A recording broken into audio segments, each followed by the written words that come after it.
Another beautiful day. Your attention, please.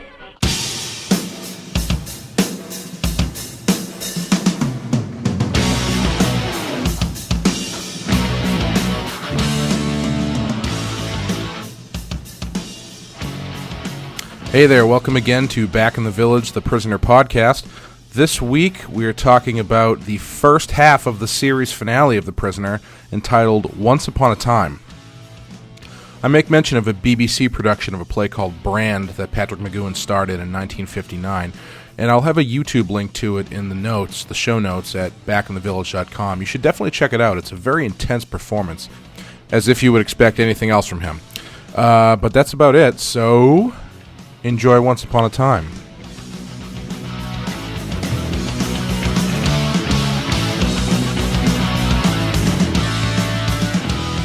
Good morning. I hope you enjoyed that brief break last week with our coverage of Danger Man, because this week we are back talking about The Prisoner on Back in the Village, the Prisoner podcast.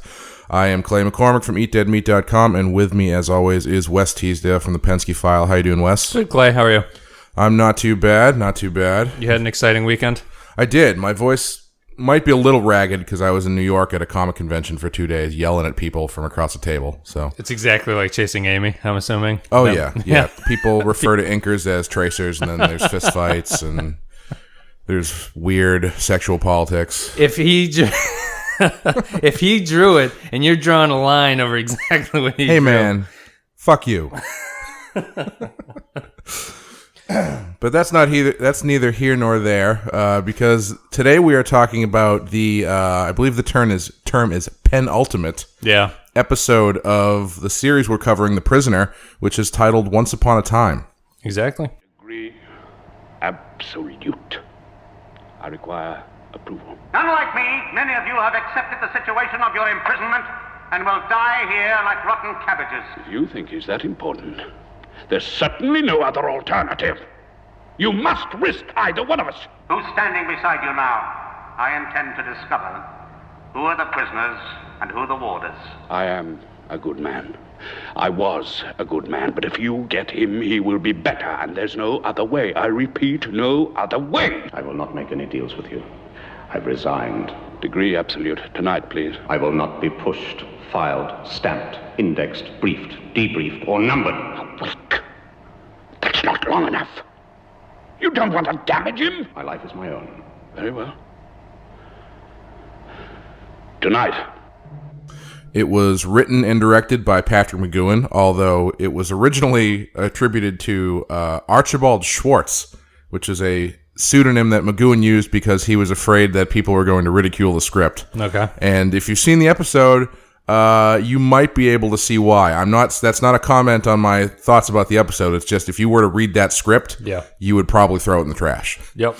Again, not a comment on its quality, just, looking, it's basically pages of people yelling numbers at each other. Right, words on the page. Just like, I kind of agree. Adam Carolla always talks about Napoleon Dynamite. Mm-hmm. He's like, who read that script and was like, this is going to be a good movie? Yeah. If you were to read that script, you'd be like, this is nonsense, and I don't understand anything that these guys are talking about. Yeah, I found I'm really bad at that. The few times that I've read scripts, even from movies that I know turned out to be really great. Yep. I read the script and I go, this is terrible. Right, yeah. I don't know who this Vito Corleone guy is, but he is a bad character. On the waterfront. What waterfront? There's not even any boats. There's not even a boat chase in this movie. Anyway, our number 2 this week is the returning Leo McKern, who I am, for one, happy to see back because he is my favorite number 2. Sure. And right away, whereas we've had a returning number 2 in the past, this is the first time that they've actively returned a number 2. Yeah, his return is like part of the show is acknowledging that he's coming back. Right. Previously, we had Colin Gordon, who was in A, B, and C and The General. Yeah. And there's no mention of him and the way that it was broadcast, there were other episodes in between. Right. But they were actually shot back to back. We've talked about all that before. So there's no mention of him either coming or going at the end of or beginning of either of those episodes. But this one he's brought back very purposefully. Yep. And so basically, the breakdown of this episode is number 6 has pushed the village to its limits. And so they bring back number 2 because he seemed to be, he's the closest they've come to actually breaking him. Yeah, he's one of their all-stars, I guess. Yeah. He was obviously, of course, the number 2 in Chimes of Big Ben, which as far as getting him to say why he resigned, I believe it's the only time where he says, I resigned because ... and then the whole thing falls apart. So by those standards, he's the most successful number 2. Yep. Least successful, the bedtime story. Yes, by far. He should have just assumed the role of the butler in this one. They should have just let the butler run things that week. If the butler's number 1, that'll be very disappointing. I will have to admit that. So they bring back number 2. This guy, he has a shouty, pseudo nervous breakdown phone call with somebody. Right. We can only assume is probably number 1. Number 1. Yep. And they decide on this basically last ditch effort protocol called Degree Absolute, which puts 6 and 2 in a room together for a week. Yeah. And they basically, it involves some sort of mind wiping thing that brings 6 back to the mindset of an infant. Yep. And then basically follows the 7 stages of man back up through his life, really laying into certain stressful and high intensity aspects of his life to try and. They talk about it later as saying number 2 is trying to get number 6 to trust him so he would open up to him. Yeah. But it never really felt like that. It felt like more like they were pinpointing kind of stressful points in 6's life to kind of frazzle him and then jump in with, why did you resign? Yeah, I thought they were just trying to drive him crazy, sort of, to the point where he'd admit what he had done. Yeah. It didn't seem like... I didn't get the impression they were trying to be friends with him. He was sort of... Yeah, I didn't either. Okay, yeah. That's what I've... they kind of say that in the episode, and I've read people describe it that way, but the way I read it was more like, all of these incidents that they bring up are very stressful, kind of character-building moments. Yeah. And I was reading it as they were using digging into those moments as a way to try and knock something loose, right? Yeah, to explain 6's character or why he resigned, right? I think we can get into it a bit later, but number 2 is a little bit trigger happy in his techniques because how so? Well, he does a good job of like getting into these specific moments. Yep. But then as soon as there's a little glimmer of 6 starting to crack. Yep. He just goes, why'd you resign? Just tell me right now. Just tell me why'd you resign. I see. Well, he's very, I guess it ties in with his, because his opening phone call with number 1, who we're assuming is very frazzled as well. He seems like I think what you were saying, the village is at their wits' end. Everything seems to be very tense. And yeah, he is trigger happy, but I guess it's really just their urgency, for whatever reason they need to do this now and this needs to happen. And they make it clear before this all starts that basically this is like Thunderdome. One of them is 2 men enter and 1 man leaves. Yeah, he says that until death do we part. Right. He has a stretch where McGoohan, I think, quotes 37 different literature quotes over the span of 2 minutes, and I don't think it's he says that he has the Shakespeare or all men are on a stage. Yep. Or the Rush song, whichever one came first. Yeah, Limelight. Yes, he quotes Limelight by Rush. And his I think his frustration and his rushing is because 6 is very much a mentally strong prisoner, obviously. Right. So I think he's just trying to hit him with the knockout as quickly as possible so he can get out of there without losing his mind. Right. Which, as you go through the episode, he's not so lucky. No. There is a turning point, and the tables turn, and 6 gets the advantage, and number 2 breaks mentally, just like completely shatters. Yeah.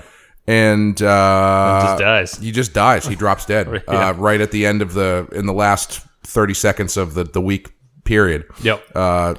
2 drops dead, and the control guy, the bald guy, comes down and congratulates 6 for making it through and asks him what he wants, and he says, I want number 1. And he said, we'll take you to him. And then they walk out of the room, and the door closes, and that's the end of the episode. Yeah. Yep. This is it. For better or worse. Who knows? 1 week. 1 teeny-weeny week, my boy. Neither of us can leave. Till death do us part. So, what are your thoughts at the top on this one? I like this one. I thought it was. It's a great penultimate thing. Like, you can really see it's going to close after this, or at least that's what this episode is hinting at. It had a little bit of stuff that drives me a little bit nutty, but I thought overall it was really good. It was like the surrealism of the village sort of taken to its extreme, like a lot of just weird stuff where like the little butler is just shaking that like rattle thing, right. and it's just like kind of weird and not for any particular reason. He's just going like right like that in the background.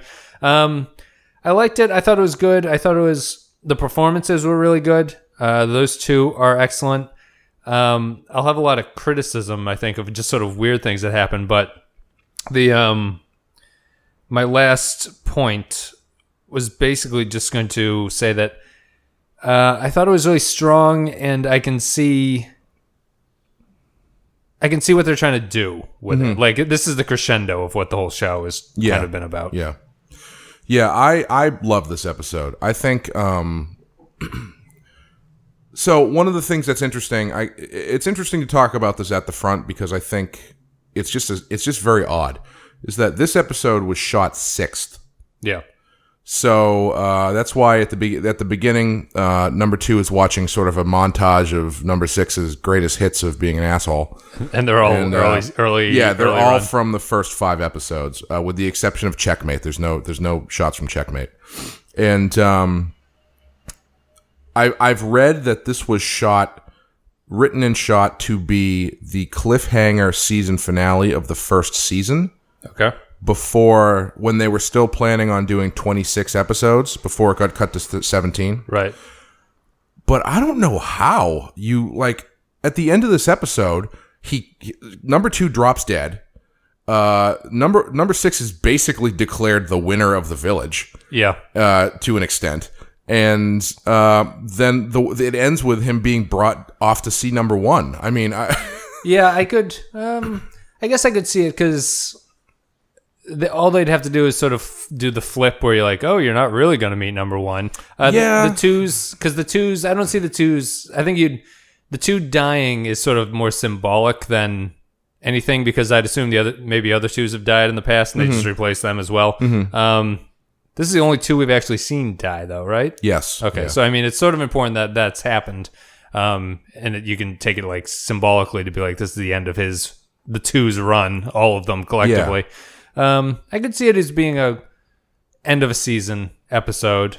Did they know what shows were going to come in season 2 at that point, or were they just? No, I don't think so. Right. I think this was. I mean, it was shot 6th, and the ones that were quote unquote season 2 shows were Do Not Forsake Me, Oh My Darling, Living in Harmony, and The Girl Who Would Be Death, which were all shot 13, 14, and 15. Right, but at that point they weren't.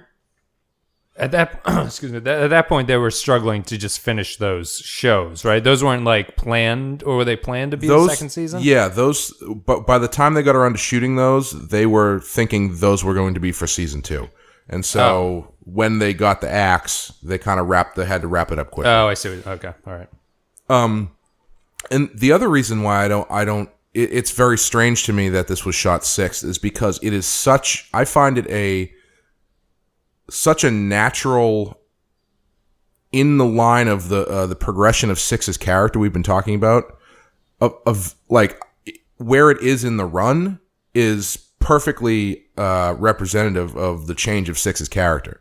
Yeah. Because at the very beginning of the episode, which I do really like, again, this is directed by McGoohan, and I think it plays to all of his strengths. And I think I read that he wrote this episode in 36 hours. And the kind of genius thing that he did is he basically turns it into a play. Yeah. And right from the start, you get theater imagery where we go into number 2's office, and Rover is in the number 2 chair. Yeah. For some reason. He fits perfectly. Yeah, I know. Yeah. It's kind of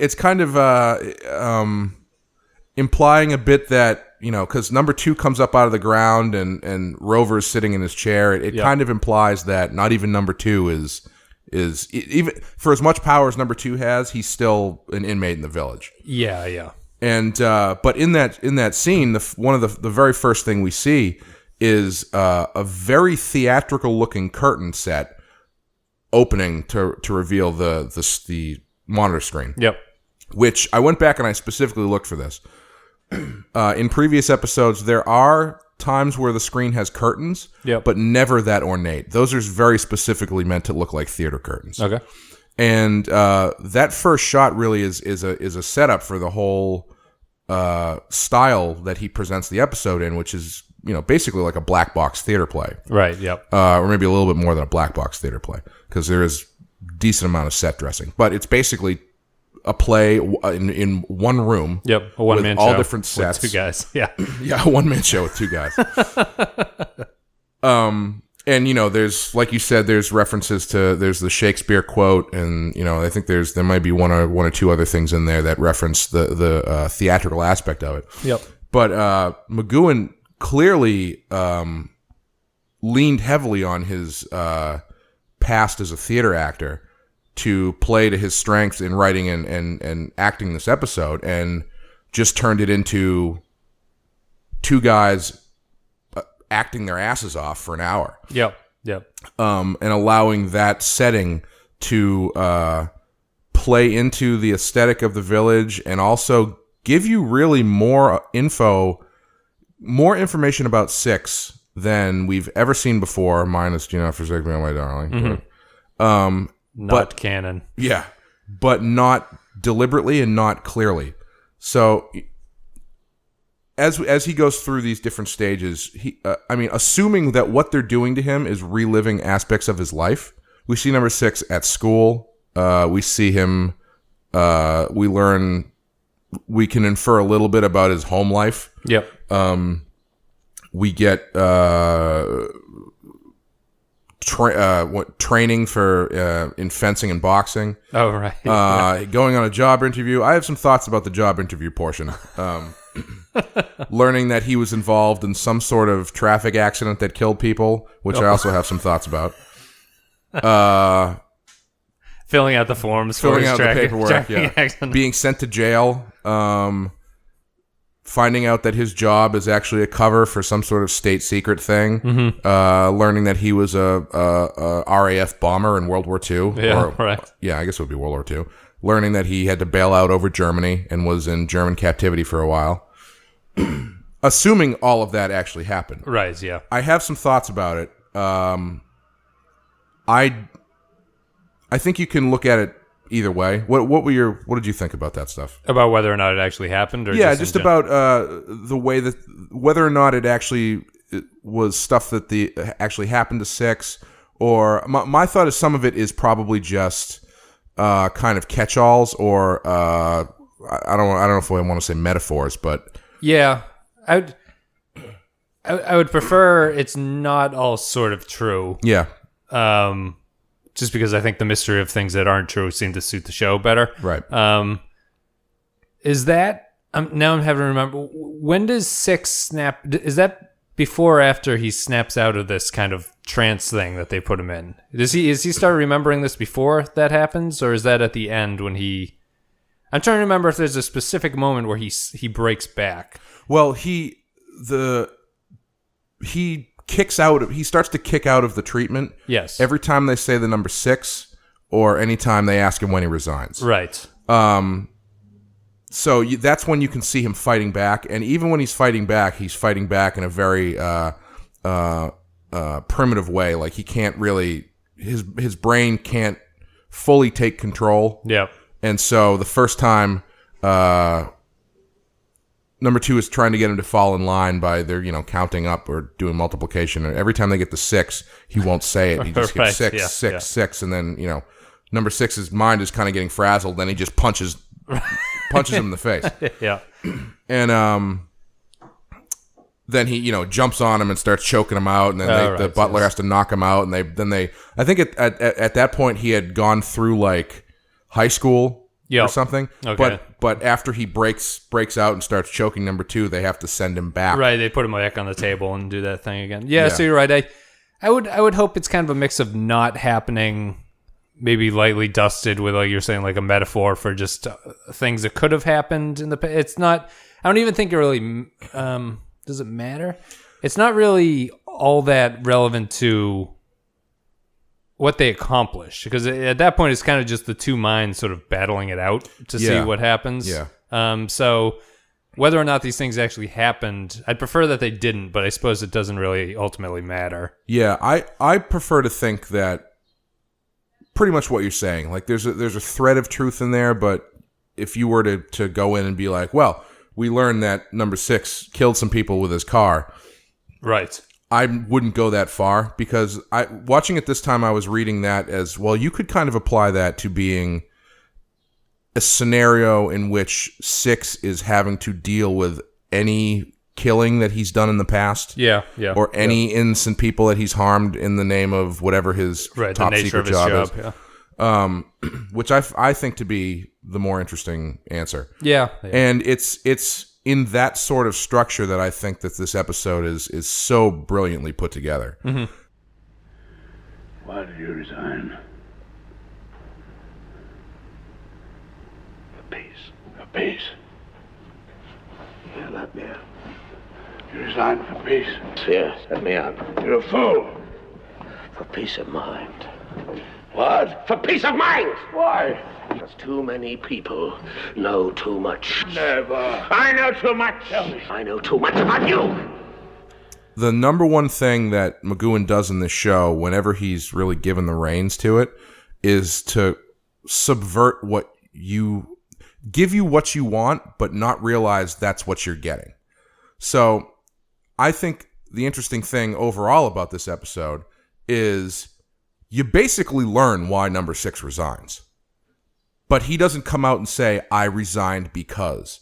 It's all a matter of, you have to watch what they're doing and watch the scenarios they're playing out. Yeah. And in the way he's responding and in the things they're doing, you can kind of piece together at least an idea of what made him leave. Yeah, I mean, the bluntest he gets is he says he has he had a crisis of conscience or something. He has something along those lines. He mentions he resigned for peace of mind. Peace of mind, that's it. Yeah. And because too many people know too much, right? Yeah, and which is still pretty vague. But yep. I mean, that's the closest that he gets to flat out telling you. Right. Yeah, and I guess we kind of knew that. Judging by the way that he resigns in the intro, like the introduction of every episode, where he's like slamming his fists, and so you can kind of assume that he's doing this because he's upset with what's going on. But yeah, he doesn't flat out do it. Doesn't need it, as we've learned, and it's a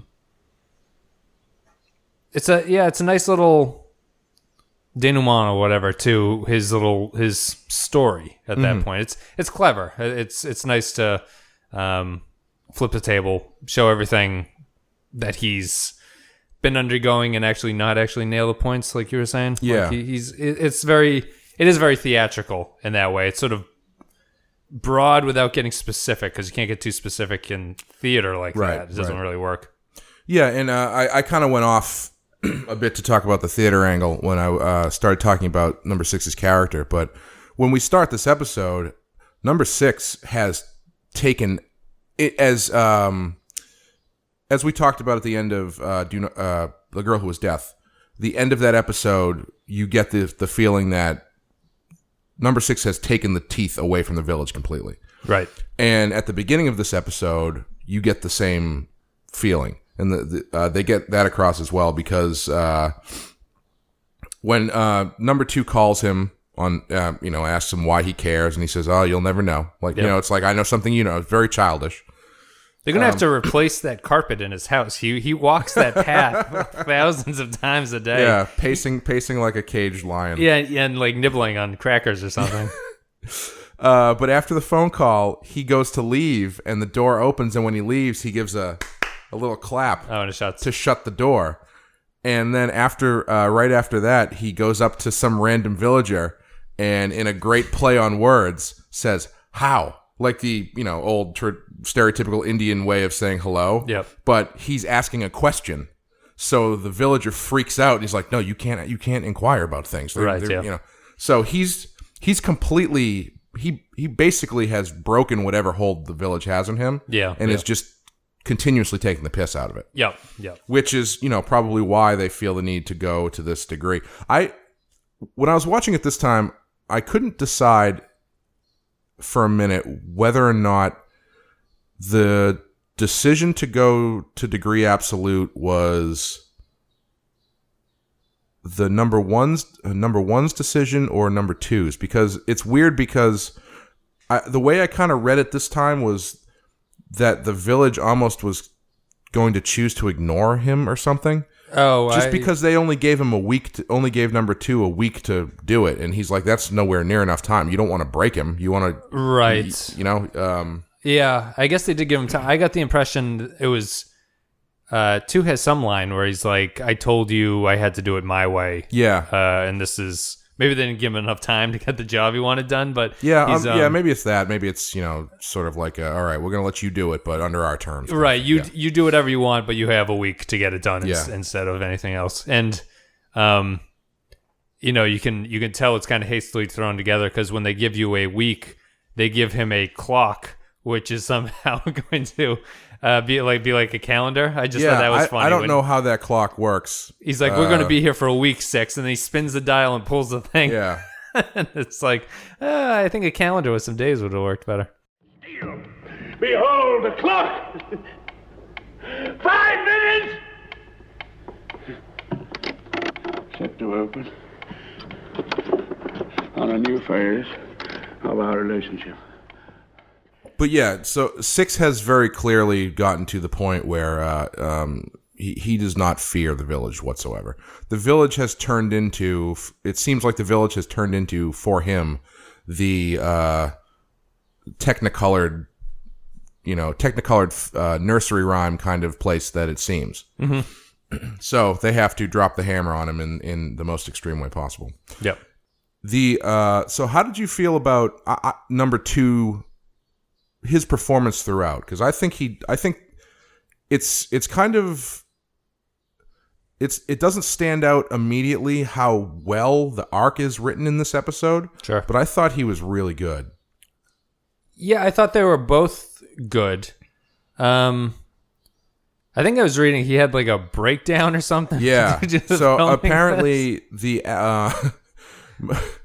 he looks like he's going to die in virtually every single close-up that they film of him. He's like sweating. Yes. And it looks like his heart is about to explode. Yeah, I read that from multiple sources that at a certain point the acting aspect fell away and the two of them just basically became the characters. Yeah. And were acting out Degree Absolute for real. Yeah. And Leo McKern, McGoohan won, basically, as he is probably wont to do. Leo McKern just had a nervous breakdown, and they had to stop filming for 3 days. Huh. And I saw an interview where McKern refers to McGoohan as a dreadful bully, sure, who is impossible to work with. And then at the end of that, he says, "But it was all great fun."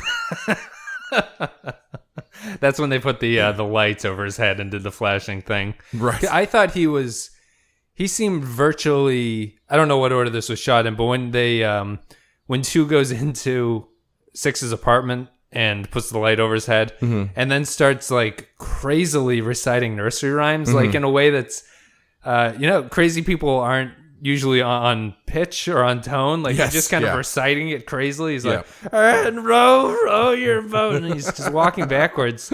And then he took his shirt off and had a shirt that was far too tight. And I was like, this man has lost his mind as far as this is concerned. Well, I always thought that scene was kind of weird, weirdness for weirdness' sake. Yeah. But I read it differently this time I was watching it, and I think that plays into how well he's structured throughout the episode. Because the way I was reading that this time is, first of all, he's singing Humpty Dumpty and Jack and Jill go up the hill. Yep. Humpty Dumpty is basically what they're going to do to number 6. Yep. They're going to break him and then try and put him back together. And you could argue that Jack and Jill is sort of an implication of what is possible, where one of them falls down and breaks their head, and then the other one breaks as well. Yeah. But that's conjecture. But the thing that I liked about that scene this time I was watching it is that franticness in which he's singing it really accented how number 2 knows how dangerous this procedure is. Yeah. And he knows that he is as much as at risk to breaking as number 6 is. Yeah. I feel he's almost gone crazy at this point. Yeah. Just like he was frazzled from the phone call. Mm-hmm. He was very short with the butler. Yeah. Unironically. And then Ba-dum-bum. and then he has this thing, he's just like, go with this plan, and then he starts crazily reciting the things. I felt he was already unhinged at this point. Yeah. And what Six does is just kind of outlasts him, and then his craziness just causes his downfall. Yeah. I mean, that's possible too. Yeah. I mean, I just saw it as stress, really. Right. You know? Yeah. Right. The stress was building for what he was going to do, and I think they follow that through really well. Yep. Because even at the end, after 6 breaks him, he just completely loses it and starts, talking like an insane person. Yep. And rolling around on the ground and saying there's still time. Yep. And there's a great moment at the end where 6 is really getting into his face, and he's, kind of recoiling and kind of rolling around trying to get away from him. And there's a point where he goes, "Okay, I'm back," and then he immediately goes, "Bah," and he just freaks out again. Like it's a nice moment where he's trying to, steel himself and bring himself back, but he's way too far gone. Yeah, can't be done at this point. And he's rolling around on the ground saying there's still time, and 6, I forget what 6's response is. Oh, he says, "For me," and number 2 goes, "No, for me." Like he's desperately trying to, even though he's already lost the battle, he's desperately still throwing punches, even though he's not hitting anything. Yeah, right. And I thought it was just a great through line of that, setting him up as that. 6 talks about at the end when he finally breaks him. He talks about what degree absolute is and the idea behind it, and saying that the danger is that the patient and the doctor, quote unquote, can flip roles if the doctor has issues of his own. Right. Yeah. Which, and number 2's like, which I do. So I really like how, even though they don't come out at the beginning and have him be like, this is dangerous for me because of all of my issues or the things that I have, I'm dealing, Yep. You get the idea that he knows what he's doing is dangerous for himself. Yeah. No, yeah, I totally agree with that. He's, I thought his performance was good. I thought both of them were good. I think my criticism would just be, I think it's probably personal. It's nothing like I could technically point out. I don't like the number of close-ups they do where they're both in frame. I found it obnoxious after a little while. Okay. And the infantilization thing, while it made sense, I think what I'm trying to say, there was a weird sort of sexual undertone that I wasn't really, because he's like, he's like, your daddy's here with you now, and walking him around. Well, 2 is eating that 6 is eating the ice cream cone. It was like very, and then there's just a lot of shots of them basically real close together, like face to face. Yeah, and it's like, what's going to happen here? Something. Well, I actually like those shots because I think it gives, it's a good way to get both of them on screen together. Yeah, acting, facially, I guess. Yeah, there's I was listening to another podcast where someone was talking about Harold Ramis directing Groundhog Day. Yep. And he told him they were shooting the Ned Ryerson scenes. Sure. And they were just shooting them in 2-shot, where it was Bill Murray and Stephen Tobolowsky. And Stephen Tobolowsky asked him, he said, "Are we going to go in and do any like cutaways?" And Harold Ramis said, "No, because comedy lives in the 2-shot." And I never thought about that before. And the next movie I watched, which I think was the new Avengers movie, actually, I noticed a lot of the jokes were falling flat. And I realized one of the reasons was because they kept cutting away for people's reactions to the jokes. Sure. And it just doesn't work that way. There's a certain magic you get when you've got both people on screen together. Right. Sure. And for the stuff that they're doing in this episode, I think, for the quickness of the responses that they're going for, and, like when he gets in there and he's like, "What was it? Was it secret?" He's like, "What? State secret?" That kind of thing is so quick. Yep. You have to be able to get in there close and get really intimate with the two actors. Yep. And if you were to do that cutting back and forth, it would just, be a little jarring. even though they're, inches away from each other, the fact that you're cutting makes it seem like a miles. Yeah, and the cutting would be distracting. And also, you're just constantly looking for a reason to call out number 6's homosexuality. It's hard to say. He has McGoohan has a. There's something animal magnetism. There's an animal magnetism. There's something about him I find a little bit annoying when he plays things. Like, okay, his business with the ice cream cone drove me a little crazy, and that's like he wasn't taking bites of it. He was just kind of like nibbling the top, and I was like, "You son of a bitch, you eat that." Well, ice cream cone. honestly, it's probably because they shot that about 20 times, right? And he's probably ate 37 ice cream cones. Exactly. It's just his general.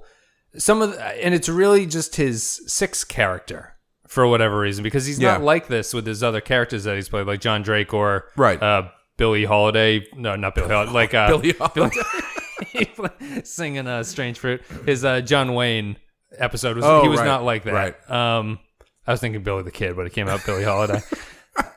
So it's kind of more or less the same thing. Yeah, pretty ticked of that.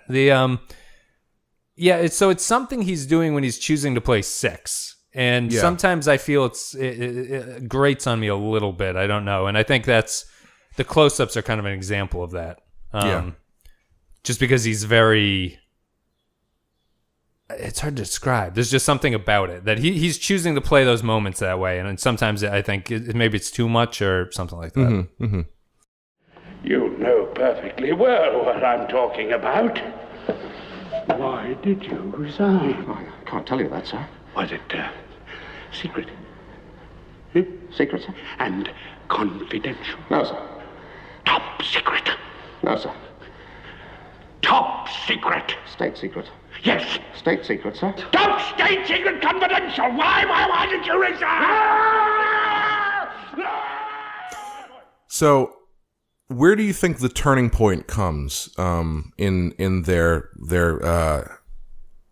clash of psyches, basically?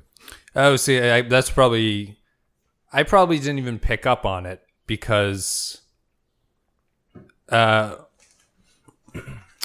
that it's repetitive, but it's certainly a slow build for this one. I didn't really see any. I probably couldn't identify a breaking point or like a change or a switch or anything out of all the things that they did. It all kind of blended together for me. And really at the end, it just felt like 6 just lasted long enough to win. Which is, not long enough, but he did. He's going to outlast 2. And that's why he won. And then he seemed fine at that point. And he's sort of back in with it. Why did you think there was a certain switch point? Well, I was looking for it, and I think there is. I think there's a very clear point where after the scene where he's in quote-unquote German prison, he gets up and they do the number thing again, and when he gets to 6, he says 6. Mm-hmm. And then right after he says that, he steps out of that little prison chamber, and they hit him with the spotlight. Yep. And he says something to the effect of "What's for dinner?" And right, sure. And he's got this look on his face like he's regained himself. Oh, I gotcha. I think there's another smaller, or I should say, the first big crack comes earlier, where he's in jail the first time, and they're having that back and forth between the bars, and 6 really starts to turn it on number 2, where he starts saying like, I know a lot about you, and 2 goes, who am I? And so the power dynamic, it changes. Yeah. And then at that point, 2 says, I'll kill you. 6 says, I'll die. And then they go to open up the prison bars. 2 yells at the butler and says, open it. The butler doesn't move. 6 says, open it now, and the butler moves. Yeah, that's probably. And because later on, that dynamic persists where 6 locks 2 into the cage, which I guess we should say the biggest part of the set in this episode is basically an RV, which has prison bars on it, but is fully stocked, and you could live in it for months. Apparently, it's got food, it's got a kitchen table and a stove and a bathroom. Yeah, and it's on wheels and it moves. Yeah, it was kind of a fancy version of the thing that Hannibal Lecter's put in when they're moving him. Like he kind of has like a little desk. It's kind of a fancier, upgraded version of that. Yeah, and that's just in there. I'm not really sure why, or why they would need one that moved, but right. Yeah, just it seems maybe set designers are like, it's kind of an interesting interesting idea because it's a very it's a symbol of the village essentially. Yeah, it's a very good point. Yeah, because it's a very domesticated set of, like I said, a kitchen and a living room area. Yeah, but it's got bars on it like the prison. Yeah, right. And there's a point where 6 goes to lock number 2. Right after that sequence with where he's in German prison. Yep. He's regained himself, and 2 is clearly snapped. And he goes to lock him in, and the butler hands 6 the key to lock it. Yep. And 2 flips out because he's like, he answers to you now. And then that's when 2 starts to... There's a really interesting thing that happens that's a very definitive... you could look at it as a very definitive win for 6 over everything, because number 2 says something to the effect of he answers, I'm number 2, I'm the one in charge, and 6 says, no, I am. And then that's it, the way his whole demeanor after that point is very much victorious. Yep.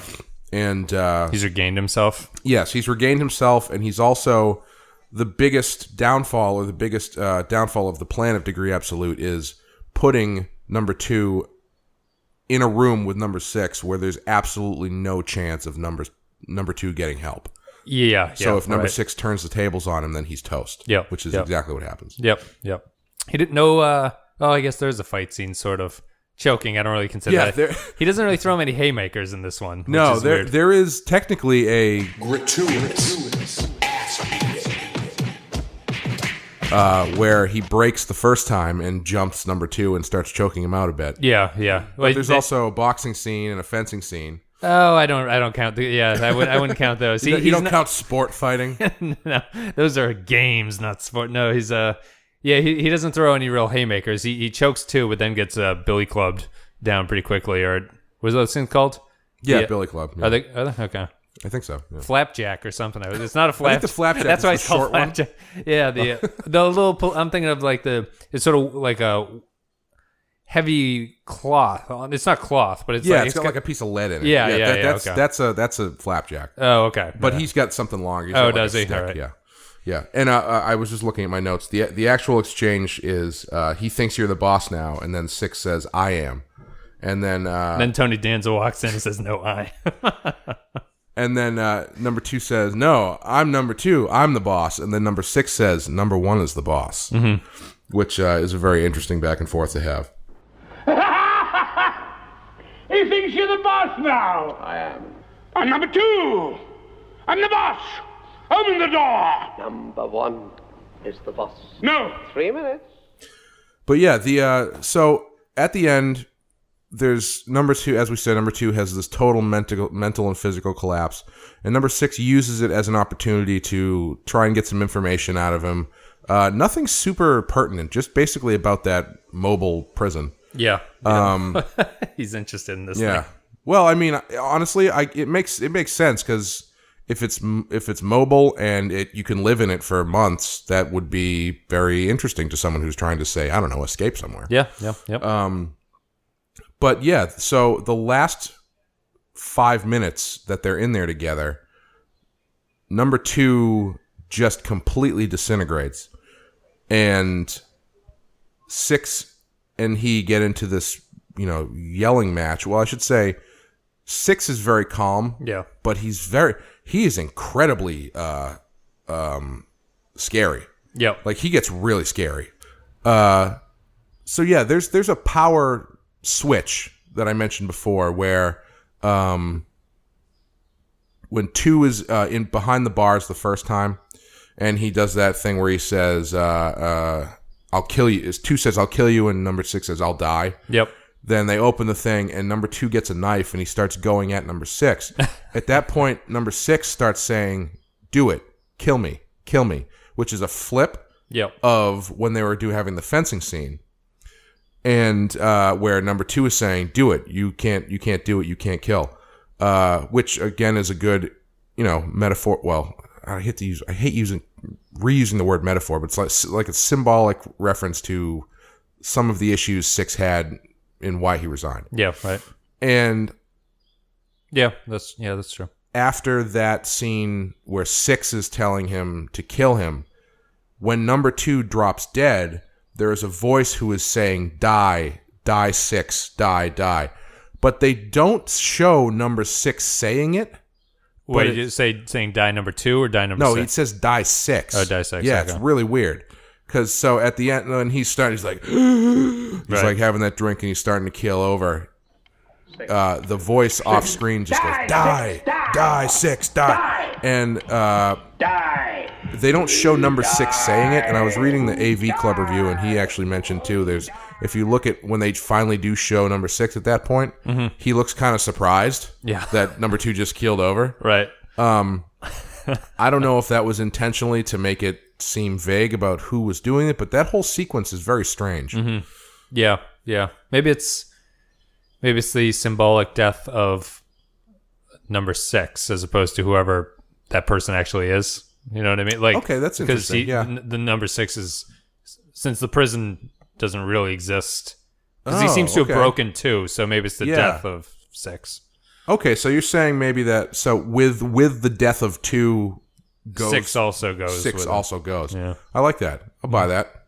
That's pretty cool, actually. I like that. Whose voice is saying? Is it? I think it's McGoohan. Because okay. I'm pretty sure it is. I remember that scene. I didn't remember. I thought it was just shot oddly. Like maybe they didn't have the coverage, and they were like, "Oh, we'll just ADR this in later." It's very possible. Yeah. So. But the AV Club reviewer says he thinks it's number 1 saying it, but I think it's one of those things where it really doesn't matter. Right, I think it's just the implication of what's going on. Mm-hmm. And I like that. I like that idea that because you've got basically your 2 pillars are number 2 and number 6. When number 2 goes, number 6 goes as well. Yeah. And that kind of plays into something that I think is something they don't really get into, but I think it's a parallel you can draw, that 2 is kind of a dark version of 6, because they make it relatively clear that number 2 is a company man who goes to the village, and in China's of Big Ben, he's like, oh, I know I'm a prisoner. I've just chosen to fall in line, and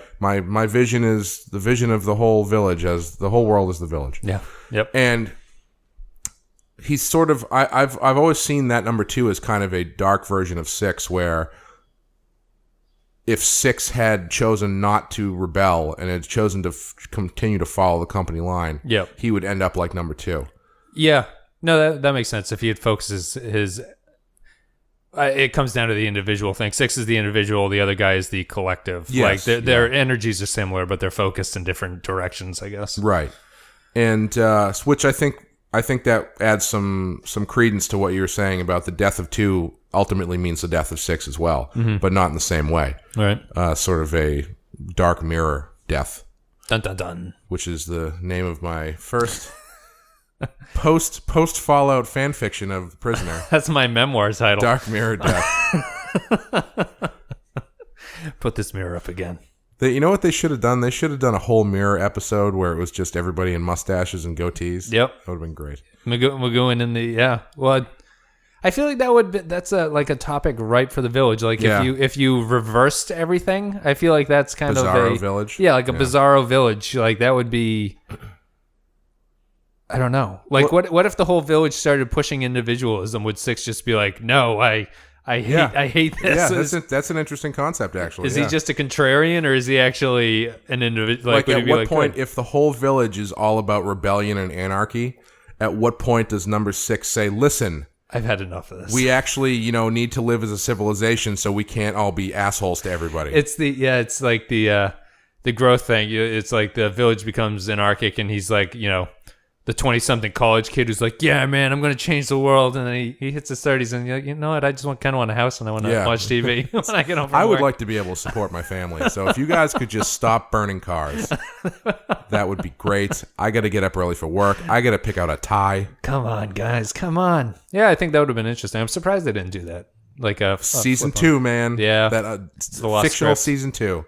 That's which was after this series is over. We will be covering fictional episodes that we've written in our heads. Fanfic. 27 episodes of all the scripts you weren't fitting to print. Number 6, please. Why do you care? I know your voice. I have been here before. Why do you care? You'll never know.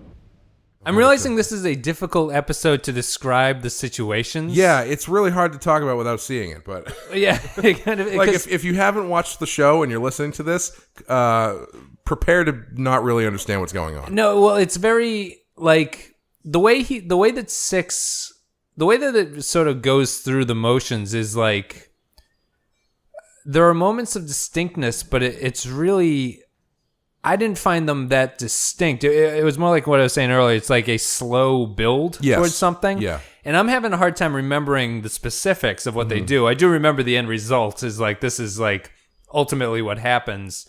That might have been, I don't know if I'm getting it off, but it's like, that might have been my major criticism is I wish they had spent a little bit less time in the bunker thing. Okay.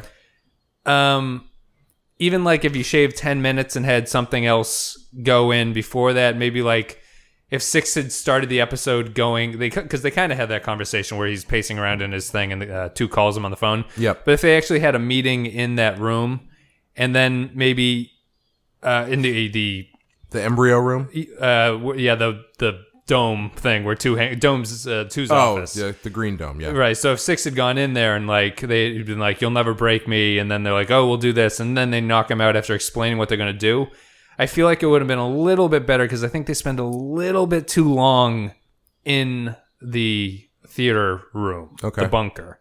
That would be my one thing to fix because they're in there for really like 40 minutes almost. Like there's very little time that they're not doing. It's pretty much the whole episode. Yeah, and I mean it ends with that very quick thing that's kind of seems to be the standard of the television of the era. It just kind of ends after we'll walk you out. Yeah, but I could have done with a little bit more lead in, although that would have undone the whole like the village is at wit's end kind of thing. So I have a hard time trying to correct that, or not correct it, but come up with the way that I would have done it. Yeah, no, I like it. I think it's really ballsy. Mm-hmm. Well, I don't know. I think it's ballsy by today's standards. It's definitely ballsy for the kind of show that they were doing. But what the theatrical thing that he's doing is not uncommon on television at the time. Yes. Like they were doing a lot. I mean, back before there were real like shows to watch. Yep. Most of television was theater performances. Yeah, I mean, even today, multi-camera sitcoms are pretty much theater. You know, you're in one set, and you do everything right there. Right. But there was lots of like Orson Welles did a lot of television Shakespeare, and McGoohan himself was on a televised play called Brand. I think he was on one or two other ones as well. So it's not uncommon for television in general. But for a science fiction spy show? Yeah, well, imagine if you were like, hey, I've heard about The Prisoner. Let me tune in. And this is what you came into. You'd go, I don't understand any of this. This makes no sense. It would. I think you'd think if you had not been familiar with the show, you'd be like, "This show sucks." If you came in on this episode, Unless you just like really like avant-garde theater, then you'd be like, this is revolutionary. I can't believe this didn't last the second season. But it's a weird episode in that way, in that it's like very much necessitated by what came before it, and the breakdown is non-specific but makes sense because of everything we've seen before. Right. So I think that's why it's interesting to me. As an episode, I don't know if I would think it was that strong if you ripped it out of the show. You know what I mean? Yeah, I mean, yeah, like I agree with everything you said about, I mean, the strength of it is based on everything we've seen up to that point, but I mean, it's tough to really it's like saying, well, if you watch the second to last episode of The Sopranos, yep, would that hold up on its own? Probably not. No. Or anything for that matter. Right, yeah. It's because, I mean, so when you get to that point, so much is built on so much that's come before it. Yep. When you're, barreling into the ending. The only one that I'll give you is if you watched, I don't know if it's the second to last episode of Breaking Bad, but the one where, spoiler alert, they kill Hank. Yep. That episode's fucking great. You could pull that out. You could pull that out, and I mean, I was watching it with my girlfriend, and she only watched, a smattering of episodes of Breaking Bad, and so she didn't know everything totally that was going on, and she watched the episode. She was like, "Wow, that was unbelievable." Yep. So there are instances in which it works, but generally, if you're watching a show for the first time at the end of its series, it's not a great place to start. Yeah. I think what I'm saying is, I don't know. There's not really a self-contained arc to this episode. Okay. Like that's kind of why it feels very hard to pinpoint things that have happened. Yeah. Like it's not, if you stripped away some of the, like if you took some of the other episodes, even the one before this, the girl who was death, right? That was one that was right before this? Yes. If you took that one and you explained sort of, this is what happens in this episode, you'd go, oh, there's like a story there. This one is much more, you kind of have to get broad. You have to say 2 is going to try to break 6. Yeah. And they'll go, there's a story there. But if you specifically start going through it, it's like, ooh, that doesn't really sound like much of a narrative to what's going on. Right. Yeah. I mean, it's again, I think it's McGoohan playing to the strengths that he has. I mean, I think he knows how good of an actor Liam McKern is, obviously. Yep. And he knows that he's no slouch himself.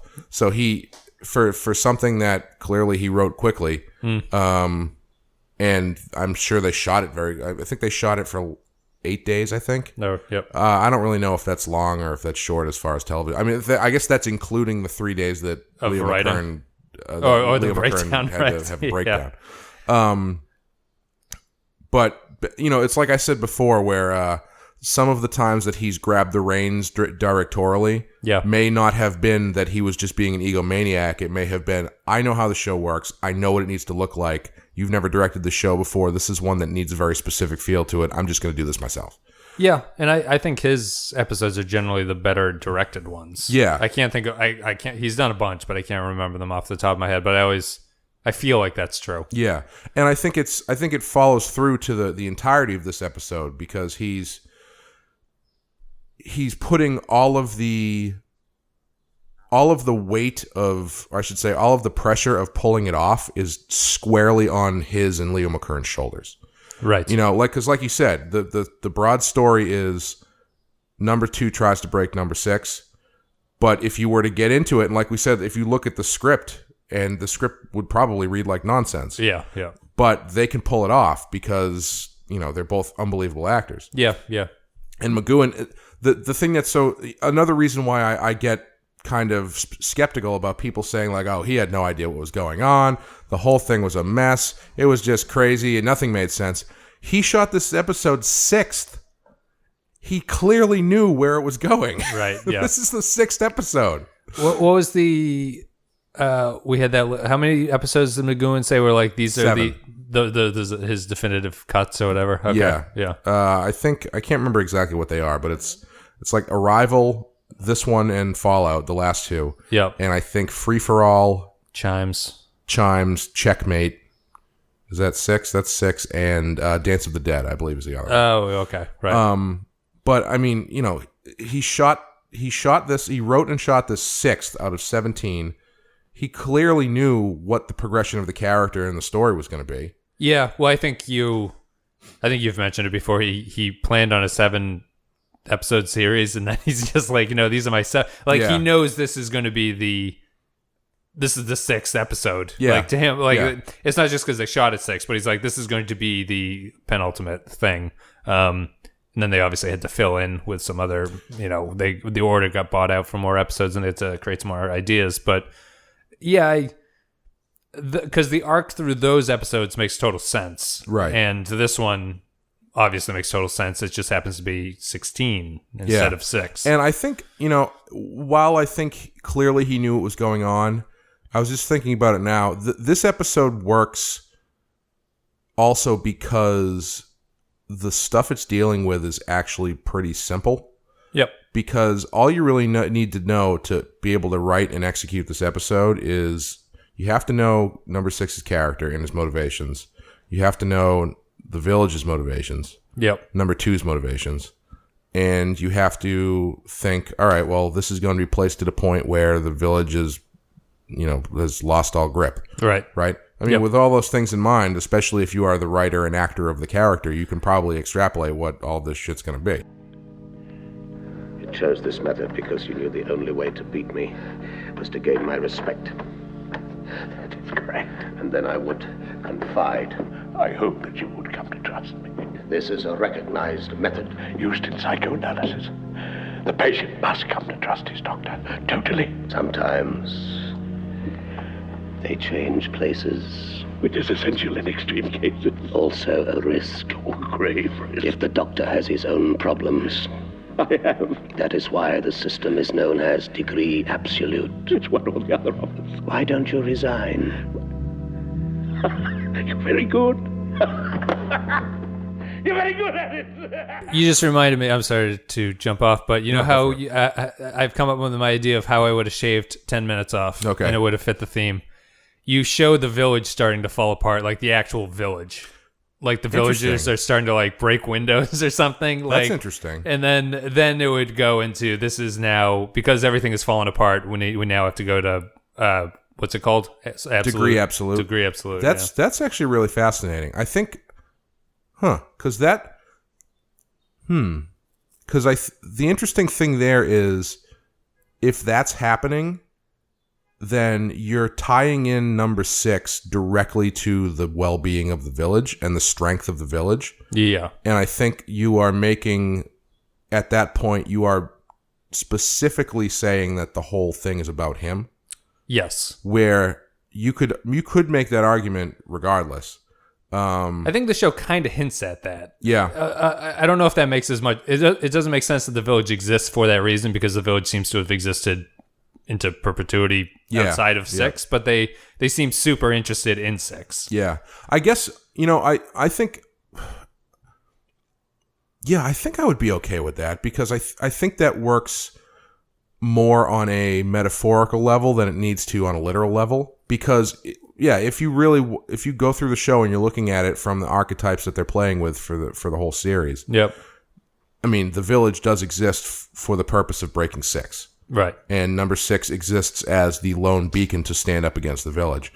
So if number 6 is quote unquote winning, it would make sense that the village is starting to fall apart. Yep. So I would be okay with that, I think. It would be very interesting. You know, it's funny that you say that, because when I was watching it last night, there's a couple shots, the only 2 exterior shots of Port Marion are of that courtyard where the fountain is. Yep. They're very, very long shots. That's where he accosts the village guy. And then later they're wheeling him through there on a wheelchair. Yeah. But I did notice, I don't know if this is on purpose or if this is because they had to go back and do a pickup shot for it and they could only afford like 3 extras or something. But no one's it's there. a very dreary looking shot and there's nobody there. Yeah. And as I was watching it last night, it occurred to me, I wonder if that was the kind of thing they were going for, where it's usually all hustle and bustle, and right, and the music and the marching. It's just a very dreary, nobody's around kind of thing. Yeah, that's interesting, huh? Well, I don't know if that was the intent, but it actually kind of really, it's pretty cool if you think about it that way. But now it is. Yeah, now it is. Retconned. Hey, if the writer wants to call in and dispute that, I'm what's all his ears. name? Seabass McGee? But he can't, because he's dead. R.I.P. Archibald Schwartz. Archibald Schwartz, that's it. Archibald's a great name. It is a good name. Protect, Pop, protect. Protect other people. Protect. People don't protect. Protect other Pop. Protect other people. Why, Pop? Why? Why, Pop? Why? Why? Why, Pop? Pop, Why, Pop goes Pop? the weasel. Why? That's the way the money is. Why? Why, Pop? Why, Pop? Why, Pop? Pop. Why? Why? So a little bit of trivia. We mentioned that McKern had a breakdown. We mentioned it was shot sixth. It's written in 36 hours. There's a point in the episode where it's when he's getting what's the word, scolded by the headmaster of his school, or whatever. And number 2 says something that has, since its original airing, been a jumping off point for people who continue to try and find parallels between Danger Man and the prisoner. Sure. And what they think he's saying to number 6 is, report to my study in the morning, Drake. Okay. That's not what he's saying. People have thought that's what he's saying for years, but it's not what he's saying. He's saying, report to my study in the morning break, as in between classes. Okay. Which is very, I mean, if you're trying to hear that, especially on a TV in the 60s. He's like, and then he turns and he says, excuse me while I kiss this guy. Yeah. I've noticed that you're really into Danger Man. And I was driving up and there's a wino down the road. And there's also a bathroom on the right. But yeah, so that's like I've talked about it before, it's fun to find these things, but with this show, I find I specifically wish that it was people were looking for less ways to connect it and just kind of like stewing in what it actually gives you. Sure. Because there's so much stuff there to just digest that I don't think you need to go outside of it to really appreciate the show. Yeah. No, I'm not drawing any negative comparisons here, but I mean, it's like the, I mean, like a truther movement, for example, like a conspiracy thing, where you start the more connections you try to make, the more you're like, wow, this is a lot of connections. Oh, absolutely. I can't believe that all of this is actually working out. Right. So I think you're better if you choose, your 3 main things and you stick with that. It's much easier to maintain a fiction, because everything's fiction. Right. It's much easier to maintain a fiction when you only have 3 angles you're going at. Right. And I mean, if you never find out that the village is actually metaphor for what chemtrails are doing to us, then it's probably good. Wait, hold on a second. All right, Illuminati handshake. All right. There was a helicopter flying overhead as we were recording earlier, so if this podcast is taken off the internet, you'll know exactly what happened. Big brother. And the only other thing, I haven't seen this episode, but apparently there is an episode of Babylon 5 in the 2nd season. Like, it's a 2nd season finale, I think. Okay. That is a direct reference to this, and that it's written in a very similar way and staged in a very similar way. I'll have to look into that and see if I can find it somewhere to watch it. Sean, if you're listening, let us know what happened in Babylon 5. So, I guess that's it for Once Upon a Time. Do you have any final thoughts? I like this episode. I don't really have any final thoughts. I think it's a great way to round the third base, to bring it home. As I said, I could have clipped it a little bit. I would have added a little bit of story at the head of it. The acting was fantastic.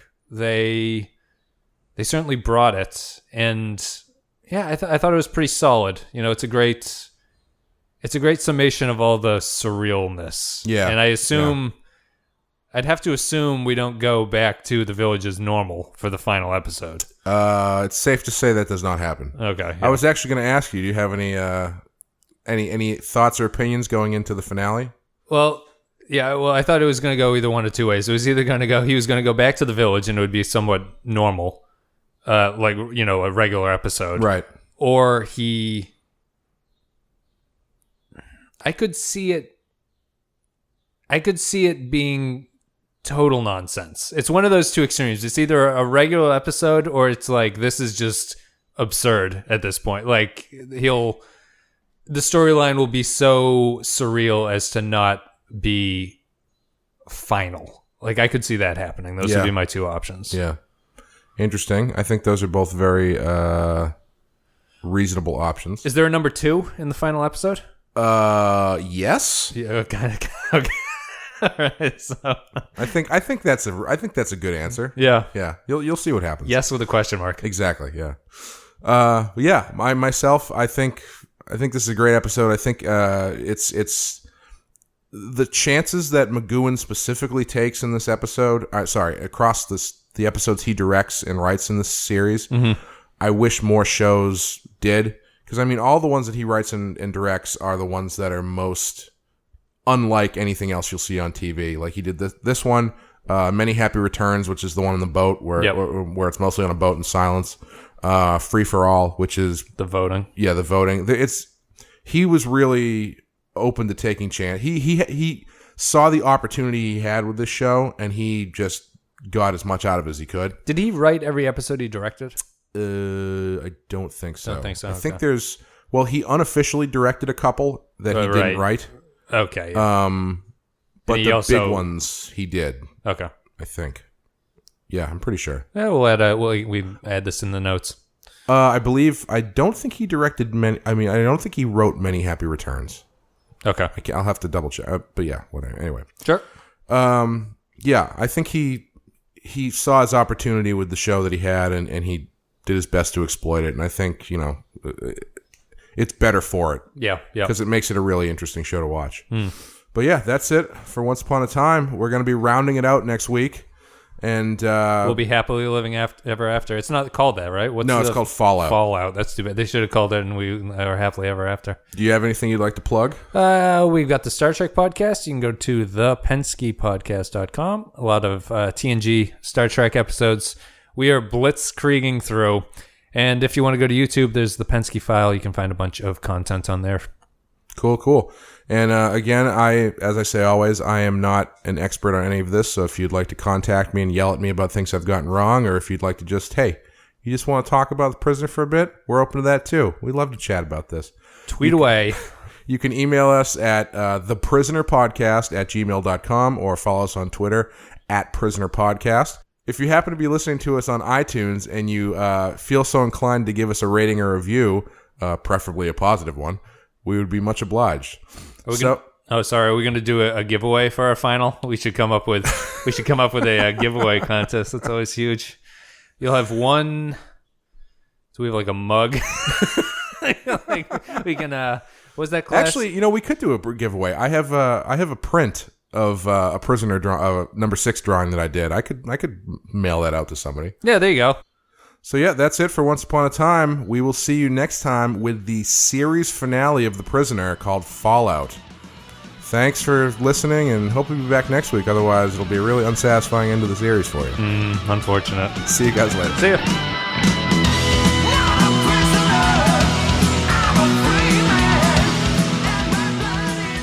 Well, there you go. There was Once Upon a Time. I hope you enjoyed it. Thanks for listening. And I think we're going to work out the details of that prisoner print giveaway that we talked about towards the end, and we'll have some more details next week. And next week, like any good fairy tale that starts with Once Upon a Time, it must also come to an end, which the Prisoner series does with the episode Fallout. So we'll see you next time. Bye.